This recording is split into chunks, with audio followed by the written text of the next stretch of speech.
dan bahagia, Bapak Ibu guru hebat di seluruh Nusantara.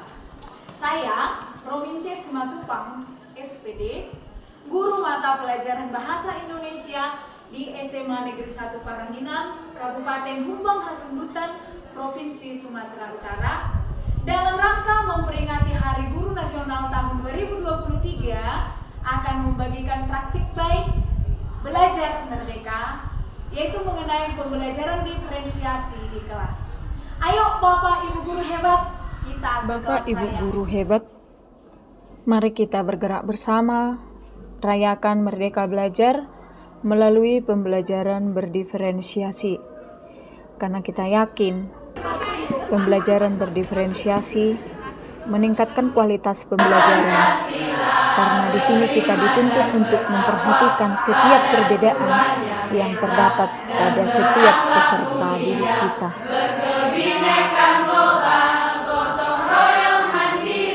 Bapak Ibu guru hebat, apa itu pembelajaran berdiferensiasi?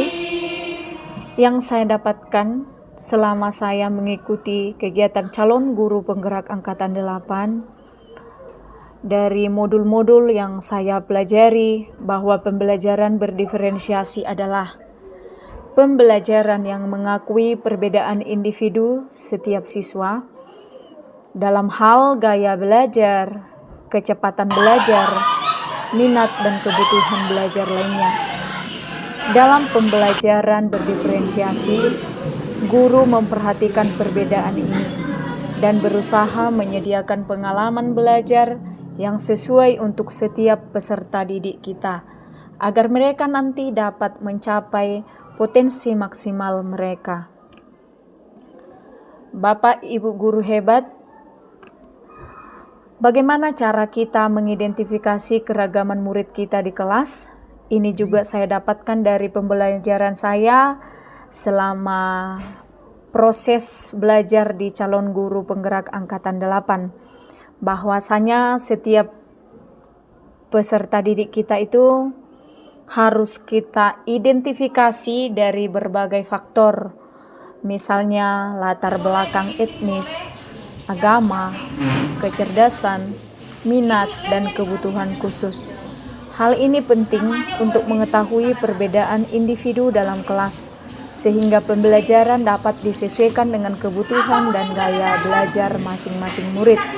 Dengan memperhatikan keragaman ini, guru dapat menciptakan lingkungan belajar yang inklusif dan mendukung perkembangan semua murid di kelas.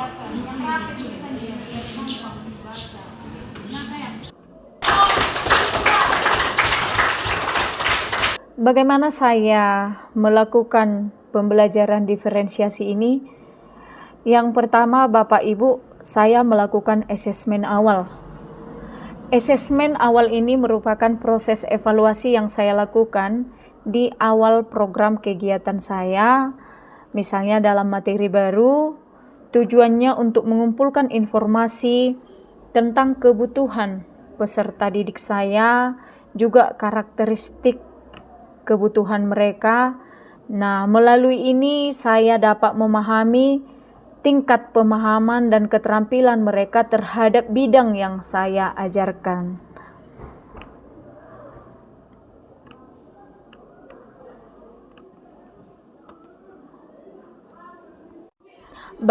Bagaimana saya mengerjakan asesmen awal ini? Di sini saya mengasesmen peserta didik saya dalam pembelajaran teks editorial dengan terlebih dahulu mengajak mereka untuk menuangkan atau menuliskan apa yang mereka ketahui tentang teks editorial. Apa saja boleh, pengertiannya, ciri-cirinya, atau apapun yang berhubungan dengan teks editorial.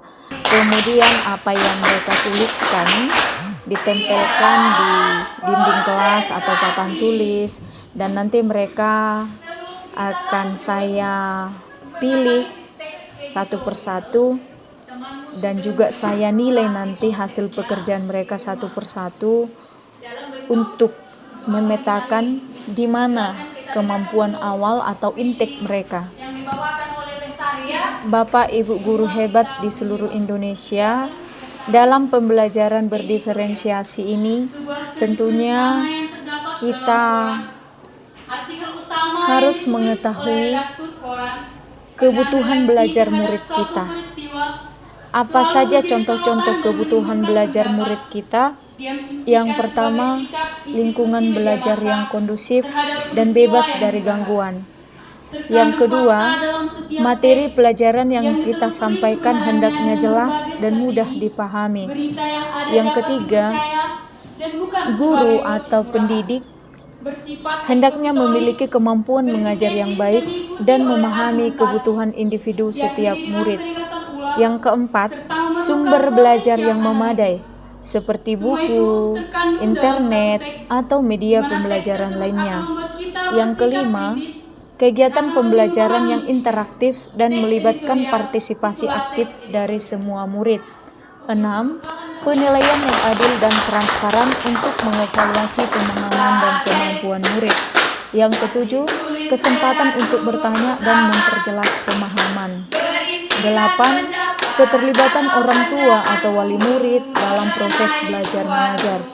Yang kesembilan, pemenuhan kebutuhan fisik seperti makanan dan minuman yang sehat selama proses belajar di sekolah.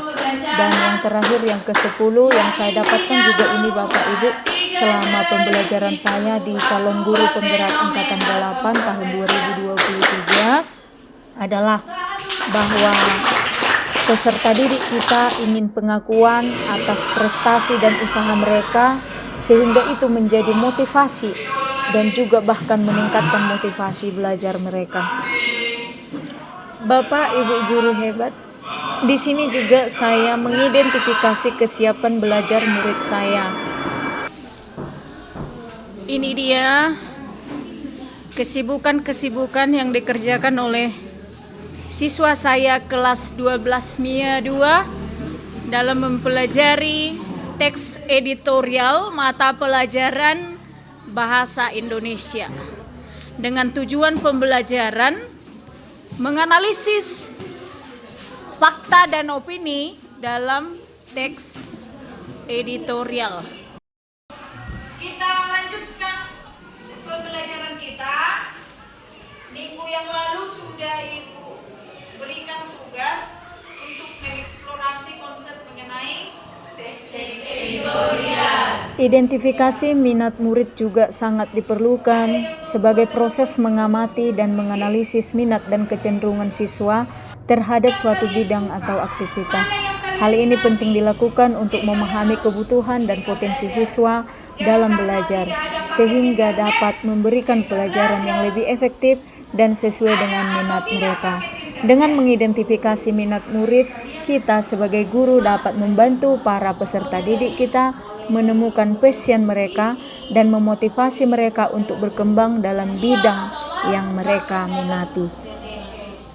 Identifikasi profil belajar murid juga perlu kita lakukan Bapak Ibu guru hebat. Hal ini untuk memahami cara belajar siswa kita secara individual. Ini melibatkan mempelajari preferensi, kekuatan, kelemahan, dan gaya belajar mereka. Dengan memahami profil belajar siswa didik kita sebagai guru dapat menyesuaikan metode pengajaran yang cocok untuk mereka. Konsep editorial kita, sebelum kita melanjutkan apa yang akan kita kerjakan hari ini. Tadi sudah Ibu bagi berupa PowerPoint-nya, silakan dilihat. Bagi yang mau melihat PowerPoint-nya ya. Ya, Bu. Mau nonton silakan ditonton.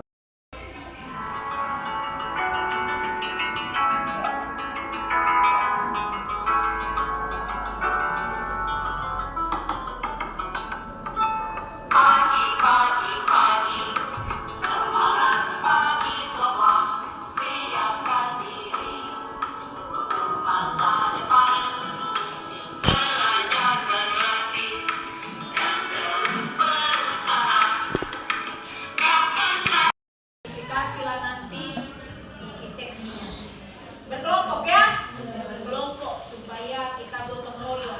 Karena dengan gotong royong itu merupakan perwujudan profil belajar. Yang kedua, Identifikasi minat murid juga sangat diperlukan sebagai proses mengamati dan menganalisis minat dan kecenderungan siswa terhadap suatu bidang atau aktivitas. Hal ini penting dilakukan untuk memahami kebutuhan dan potensi siswa dalam belajar, sehingga dapat memberikan pelajaran yang lebih efektif dan sesuai dengan minat mereka. Dengan mengidentifikasi minat murid, kita sebagai guru dapat membantu para peserta didik kita menemukan passion mereka dan memotivasi mereka untuk berkembang dalam bidang yang mereka minati. Identifikasi profil belajar murid juga perlu kita lakukan, Bapak Ibu guru hebat. Hal ini untuk memahami cara belajar siswa kita secara individual. Ini melibatkan mempelajari preferensi, kekuatan, kelemahan, dan gaya belajar mereka. Dengan memahami profil belajar siswa didik kita sebagai guru dapat menyesuaikan metode pengajaran yang cocok untuk mereka.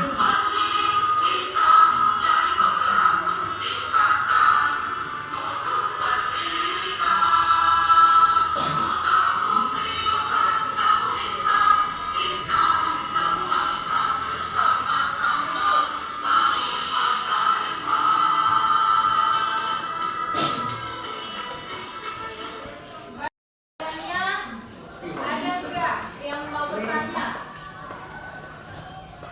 Ada yang mau bertanya? Gimana cara yang keempat tadi? Paham? Paham, Bu. Berarti memang fokus kan? Silakan dilanjutkan untuk mengerjakan tugas masing-masing. Baik, seluruh siswa Ibu kelas 12-nya 2.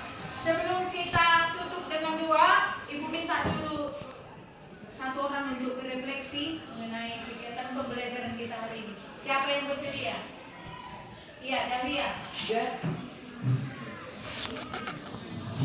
Pada pembelajaran hari ini, materi yang mendalam tentang teks editorial, bahwa teks editorial adalah artikel utama yang ditulis oleh redaktur koran yang merupakan pandangan reaksi terhadap suatu peristiwa. Dan teks editorial juga disebut sebagai tajuk rencana dan mempunyai tujuan mengajak masyarakat membaca untuk mampu berpikir kritis terhadap sebuah isu. Dan teks editorial juga berisi fakta, pendapat, atau opini redaksi. Iya, tepuk tangan dulu. Kalau yang lain memahami kan? Di rumah tugasnya Ibu minta untuk mengulang kembali pembelajaran kita serta mempersiapkan untuk topik bab 4 mengenai novel ya? Iya, Bu. Demikian pembelajaran kita hari ini. Terima kasih. Selamat siang. Selamat siang, Bu. Hasil kerja kelompok audio visual 1. Tepuk tangan dulu untuk audio visual 1. Oke, selanjutnya kita lihat audio visual 2. Silakan ke depan. Selamat siang semua. Ini dia presentasi kelompok audio visual 2. Iya, ini dia hasil kerja mereka menganalisis teks editorial. Ini dia hasil karya 12 Mei 2 dalam menganalisis teks editorial. Gaya belajar mereka ini adalah gaya belajar audio visual. Nah, hasil karya terbaik kami tempel di majalah dinding SMA Negeri 1 Paranginan. Ini dia SMA Negeri 1 Paranginan.